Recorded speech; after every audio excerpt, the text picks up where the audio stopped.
Welcome once again to The Sage. Thank you for being with us in the past few episodes. We had challenged you last week to get your pots and pans ready, prepare your whatever space you have in your home, in your compound, so that you begin this journey, this amazing, exciting journey of growing some of your own food. Out of necessity, for sure, but also because it is a good thing to do. It's nutritious, it's spiritually fulfilling, it's even a social buffer against all the stress in the society. And so we have experts with us here on set. We have Oge, who does it professionally, and we have Blaze, who is into it passionately, and who have both been very successful. They've been sharing their knowledge and expertise, and we thank them. Welcome once again to The Sage. Thank you, Ma. And so we have discussed why farming is necessary for every family. We have discussed the importance of it, but also the type of farming that can be done. They have gone into issues of containers, so that nobody should use space or not having the right clay pots, they're too expensive or whatever, as an excuse. Every variety can actually grow plants if you know how to treat it and use it. So we are going more in detail about the how, what to do it well.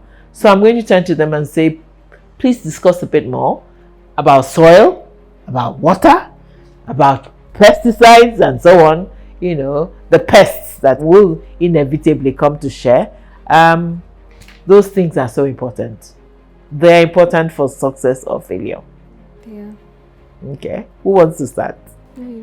Well, like I said earlier, I'm not a professional like Oge, but I know that everything can come back to the soil and become recycled, and you can get all the manure you need from even the existing plants or things around. So I think basically, if you have the time, you could start collecting your waste separately. You can start collecting your organic waste separately that you can use for your manure. But basically, like I mentioned earlier, is just to get some loamy soil, not too sandy. Well, I think there are some plants that grows in sandy soil as well, but not too sandy. And what I do is I mix it with chicken dung, which adds some nitrate to the soil. That's I knew from reading. So oftentimes what I do is, if I want to do something, I just go online to look for a related video, somebody that's done it before, and I just watch some of the clips. That's an important point, because we will never be able to give all the information on this set. But to tell people that also go online. In addition to the ideas we've given you, once you have a phone and access to some internet, online, you can find out more information. Basically, that's to how support you. What I know. And just to add, for me, the last version of home garden that I did, my neighbor, the compound was actually open. It was a see-through to the next house. So my neighbor next to me, already I have a fence to my right, and my neighbor to my left built a new fence, and they dug everything from the foundation of the fence to my side of the house. The day I came home, because that was where my children used to play, I wasn't happy about it, because it was messy and all of that. And after some time, I looked at it and I asked myself, what can I do with this? So I tilled it again, tried to pick out all the stones in them. Like I tilled them backwards and pick out the stones while I was doing that. And I looked for bigger stone, and I did like an embankment on the side. And I pushed that same soil to the wall.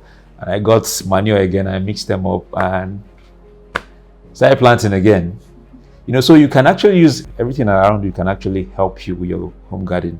Some flowers are growing in morning fresh container that I took from the kitchen after I finished. I just cut it open, and aloe vera is inside, and a flower is inside, and stuff like that. So you don't even need to spend more. Probably the only thing that you might need to buy is just the seed. The soil is all around you. You could get, people are selling the manure now, so you might probably have to buy that as well. But again, you can get cow dungs. that you don't need to buy. So you just Where do you find the cow? and they move around. Cows are everywhere. There are more cows in Abuja than Well, true, but some people might, imagine you're on the road, you're driving by, you're seeing someone just picking the cow down. Some people would not feel comfortable. well, doing that's that. for some people. But That for is me, why you're passionate about it. I'm yeah. passionate about it. But there are some people that feel this is beneath me. Yeah. So for those you people, buy the just dunk go or ahead go and to a buy your gardener cow. Yeah. and buy. But let me ready-made also soil. say, yeah, I agree with you, both of you, but that's in the past I have also done composting. If you have the ground, for those who have a little soil ground space, you dig a hole, okay? And then all your kitchen scraps. organic Yes. waste, you keep Keep putting them it But there. you there. don't even But need you that. you cover it, you cover it, and over time you add some soil to it and keep turning it. Over time it turns into compost that you can use. Yeah. But go ahead, you were going to say, even without Okay. going to that extent. Yes, I use a drum to compost. Or you use a drum. Yes, because where I stay it's we have Concrete, interlocking. Yeah. So I just have a big drum where I compost all my kitchen scraps. They go in there. Then aside that, newspaper, books, you tear them, toss them in, grass, new your one for me. weeds. The No, weeds. it's actually recommended you mix it with the organic. You mix with things like paper. Yes. It balances, Okay. yes, and You know helps it about paper decompose before, faster. Yes, your leaves that fall, Yeah, they go in there. yeah. Your weeds, just break off the roots and toss them in there. Wow. Then always remember to turn it so that you mix it. And then for the smell, because compost actually smells, you can just pour in some baking soda. It's not like you take off the whole smell because it really smells But it bad, will but to reduce it for that. So That's an important part. Some baking soda yes, Yeah. baking also soda. within that mix. Yes. So that you're making your own Compost. organic manure. Yes, Yeah. your own organic manure. Very important. Yes. So we've talked about soil. We don't want it to be clay too much so that things don't clog up.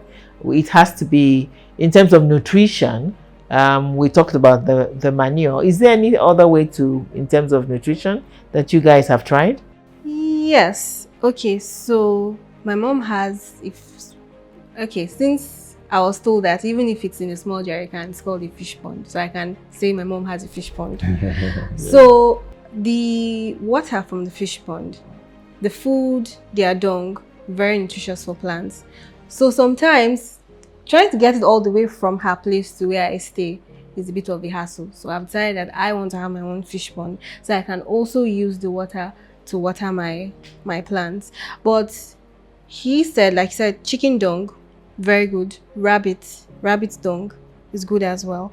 Or you could also prepare your own soil. When I say prepare your own soil, you have your soil in maybe a big drum, or you could even do it in a tire, preparing your soil. Leaves that fall, toss it in there. It's like composting too, but this will compost faster because leaves are dry already. Toss in your leaves, toss in your cow dung if you have any, mix it and just leave it. You could leave it for 2 weeks thereabout, and then plant what you want to plant. I can assure you, by the time they grow, by the time they sprout, they will be lush because the leaves are feeding them. The cow dung is feeding them the nutrition they need as well. So that goes a very, very long way in terms of feeding your plants. Yeah. I also discovered one just recently, banana peel. You put it in a container for like 24 hours and you use it to water Your plants. Same as and eggshells as well. Provide them the potassium that they and are eggshells lacking. as well. So, Eggshell, And- calcium. And salicylic acid, aspirin yeah. is actually quite good. It also provides some of the minerals crushed and put in water. Water And then you use can it to water the plants. Yeah. So yeah. Soya bean too. If you soak Soya, soya bean, okay. Okay, the water. the water. Oh. Then also the cow dung, because sometimes if cow dung isn't cured, when I mean cured, if it's not well dried and you put it directly into your soil and you plant, the acidity would kill the seed. Too much for the plant. And even if you're putting it in a plant, the acidity could kill the plant. So always go for cured cow dung. But if So when you say The cured, cured, tell us what. that's dry, Cow dung that has been spread out, that has been dried for a very long period of time, Okay. that's cured cow dung. But even if you don't So get the that, important thing is not the fresh one, not the but fresh one, dried left to dry for some period of some time. period You of apply them time. dry. Yes, you apply it dry, or you could soak it. It's called liquid fertilizer. Oh, okay. And So you get a drum, put your cow dung, fresh or the cured one, put in water and leave it to sit for 24 to 48 hours. Then you sift it. So when you're watering your plants, you don't use it directly because the acid content is quite high. You still dilute it. So it's a ratio of 2 to 1. Your water 2, your One. Your cow dung One. so mixture 1. Yeah. So then you use it to water your plants. So that's also called liquid fertilizer. So you could use that as well on your Okay. plants. And those are almost no money being spent on that. So No. that is very important. So we talk about additional feeding, which is this. But what about the fact that these vegetables you're growing that are, so you're looking forward to the fact that there are other predators out there Eyeing who them. eyeing them. Can we talk about that? Because our audience need to know, our viewers need to know that you need to safeguard it. If not, there's Yeah. competition out there about who will harvest it A first. whole lot of competition. Okay, so for birds, I have a mulberry tree in my garden and it fruited heavily this time around, but I can assure you that I ate only 4. The birds ate them all. So for something like that, you could put a scarecrow. That goes a long way. But in terms of vegetables, A scarecrow. scarecrow, Okay. that should work to scare the birds. The birds away. Yeah. But for vegetables and tomatoes and the rest, for vegetables, okay, this is the rainy season now. So you have leaf miners. Leaf miners, they bore into the leaves. They eat the leaves from the inside. So when you look at your plant, it's not looking healthy. It's not growing. The growth is stunted. Leaf miners are actually attacking your leaves.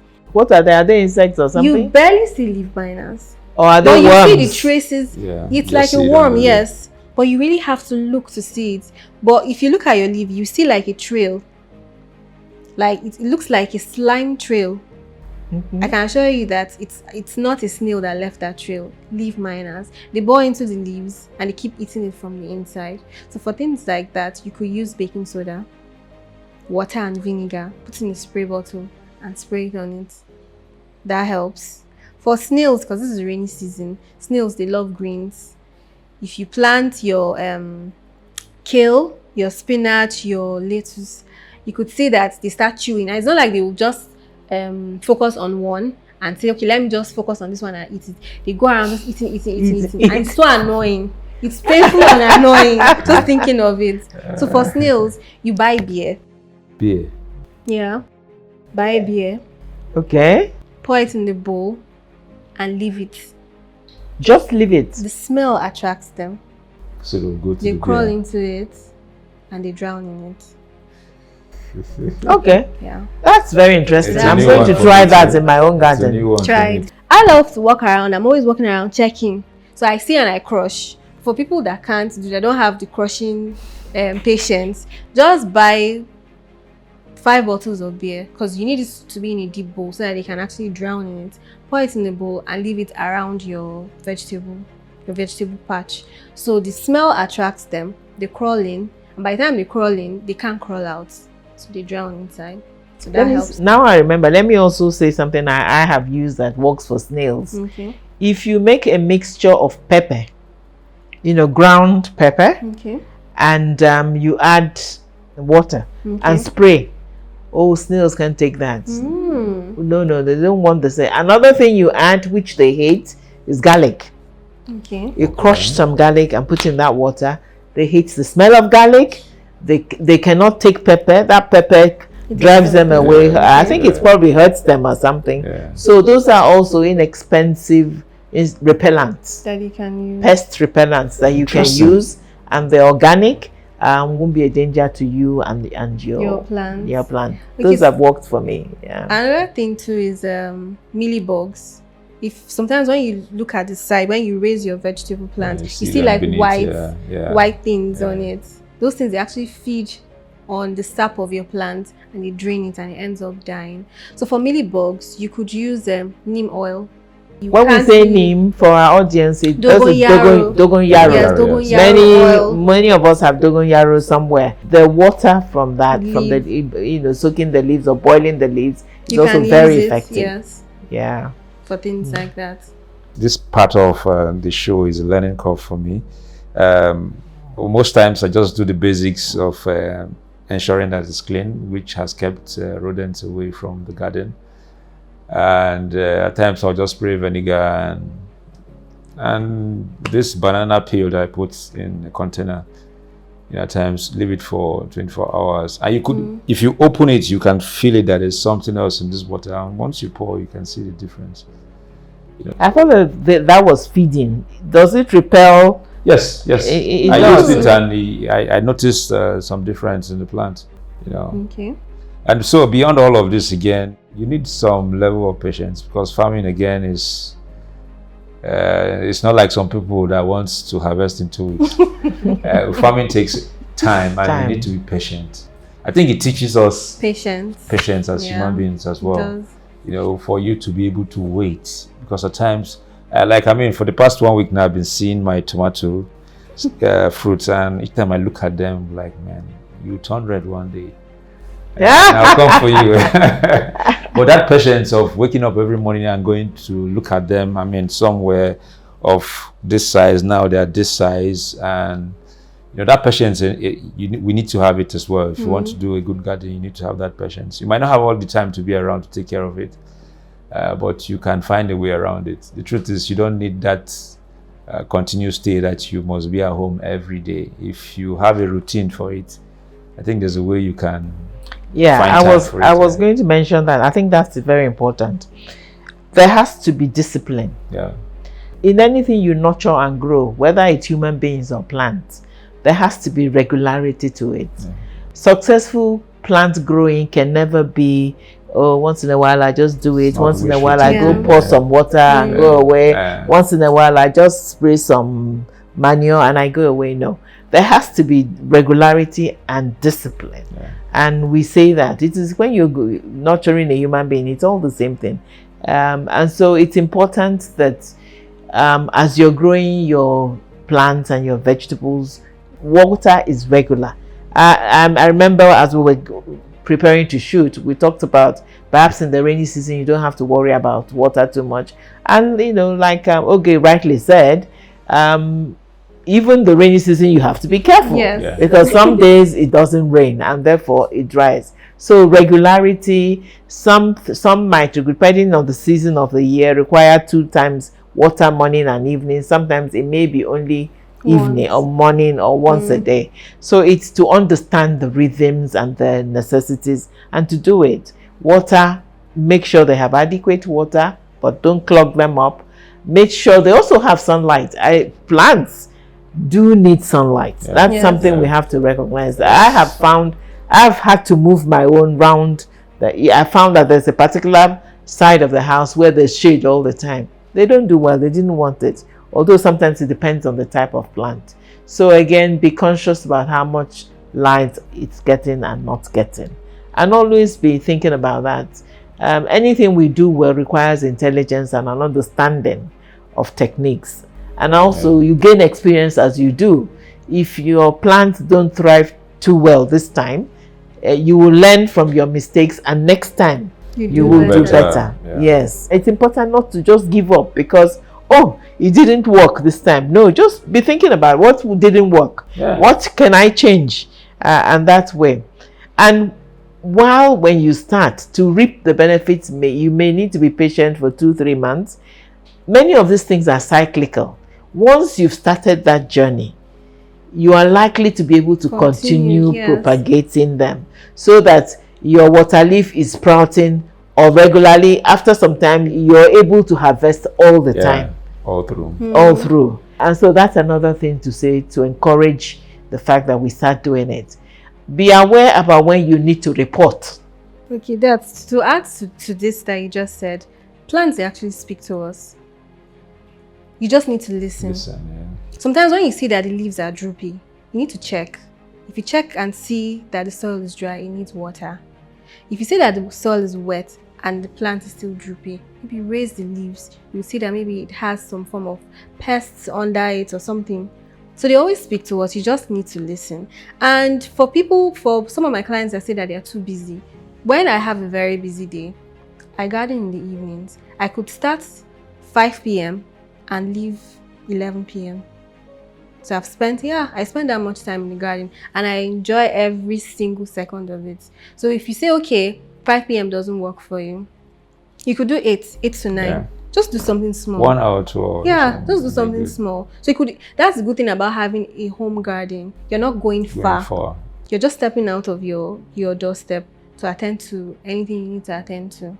And then for your tomatoes, another tip is you can feed them with baking soda, makes them sweeter instead of sour. Okay. Yes. Okay. Yes. Okay. Yes, I've Feed tried them with that. baking soda. So soak them in water. You and soak, apply yes. just directly. No, you dissolve the Dissolve it baking soda in and water water and then apply. pour. Yes. Yeah. It The makes it fruit sweeter. is sweeter. Instead Okay. of sour. I'll do that. I have tried that. It worked. When I grew my tomatoes, the texture was different from the things you buy in the The market. market. Yeah. The texture of the tomatoes are firmer. And you say to yourself, goodness me, what is it they inject in these ones I'm buying in the market? Well, this is the age of GMO, genetically modified plants and yeah. fruits and our staple foods. So people also need to be careful at the end of the day. So yes, absolutely. Like you said, they speak to you. I believe it's the language of Mother Earth. It's like nurturing your child or growing your child. When your child is sad, you know. Yes. When your child is not feeling well, you know. In the same way, when there's something ailing with your plant, you know if you're attentive to it. And I was going to say that I'm a doctor, but I have read scientific research, well-conducted scientific research, that have indeed shown that plants that you nurture and pay attention to and touch and talk to and so on do much better than the ones that you don't. And it is true. It is real. They also talk back to you because, as Oge was saying, there's something spiritually calming in farming and gardening. And in this day, at this time, in our country, in our lives, when there's so much stress, when eating has become very, very difficult for most of us, we need that, so this gardening thing we're talking about serves many purposes. It helps put food on our table, but it also helps us deal with the stress of everyday living, and it heals us emotionally and spiritually. Yeah, it does. It's a mechanism for relaxation. I don't know whether you people... Yes, because as much as, when people hear that I stay in the garden from maybe 5 to 11, or if I start in the morning, I could start like 9, and I'm entering the house 4. They don't understand it. But there's this sense of peace. There's this sense of contentment I live with when I'm entering the house. I really can't explain it, but you just feel it. Like if you try it, you will understand what I'm saying, because there's some things that are inexplicable, and I think this is one of those things. I don't know, it goes a long way. I don't know how to explain it, basically. Like I mentioned earlier, is quite therapeutic for me, and beyond that, I just feel like I'm growing my own medicine. Because even mentally, I feel more healthier when I eat from the things I grow. They are healthier. Yeah, they are organic. So even in my mind, I know that, man, my immune system is stronger. Like I just encourage myself, by just telling myself that, man, this is medicine, and I'm glad that I actually grew this myself. So for me, I think I'm fortifying myself, kind of, and just to the fact that I know that each time I go around that space, I have a different feeling about everything around me. And it's like, it helps me to rejuvenate. It helps me to let go of some things, really. Because even at times when I'm gardening and I mistakenly break a plant or do something that I know is harmful to the plant. At times I don't feel okay. Like, You feel as if you I hurt just feel like, something. man, no, this shouldn't happen. But again, those are the things that actually, bring me back to my reality at times and help me, go through some things. Really, it helps my brain to calm down. It helps me to think. It teaches me patience. Like, if I can wait for my carrot to grow after 3-4 months, I can as well wait for this other thing to happen. So there's so much to it. There's so much to it. Gardening, apart from the fact that you have what to eat, healthy things to eat, I think there's also a spiritual connection. So like I said earlier, it helps us to remember that we're co-creators like God. So if you are able to plant a seed and it grows to fruition, it means, you have created something. So it reminds me that, yes, I'm truly the image of God. Yeah. So well said. We are coming to the end. Every good thing must come to an end. But let me make one last point, that actually we do need to go back to our cultural roots. Culturally, as a people, it doesn't matter what tribe you come from in Nigeria, gardening, growing our domestic vegetables in particular, was a part of every home. When I was young, almost every vegetable we used came from my mother's garden. When you go to our rural communities, even till today, they don't really expect that when you want ugu, you start going to the market to buy it. Or going to the farm. No, or going to the farm right to get it. It is there. When you want it in a green, it is there. Fresh. Those are not things people go to be, And so we need to go back to our roots. We need to go back to our culture. Every family needs to make a certain amount of vegetable farming a part of their, their normal daily lives. Yeah. And so it is a cultural thing to do. Don't use the excuse of being in the town, in the urban centers, in the flats and so on as an excuse. We have shown you that container farming can be done. So no matter your circumstance, no matter your space, you can do a certain amount of farming, vegetable farming in particular. You can, but even more than vegetable, you can grow yams, you can grow potatoes, and these are expensive staples that we all need so much. And so thank you so much for having been with us. Our challenge and our prayer is that perhaps at least 50% of the families that have listened to us would embark on some farming today if they haven't been in the past. Let us take our lives and our destinies more into our control.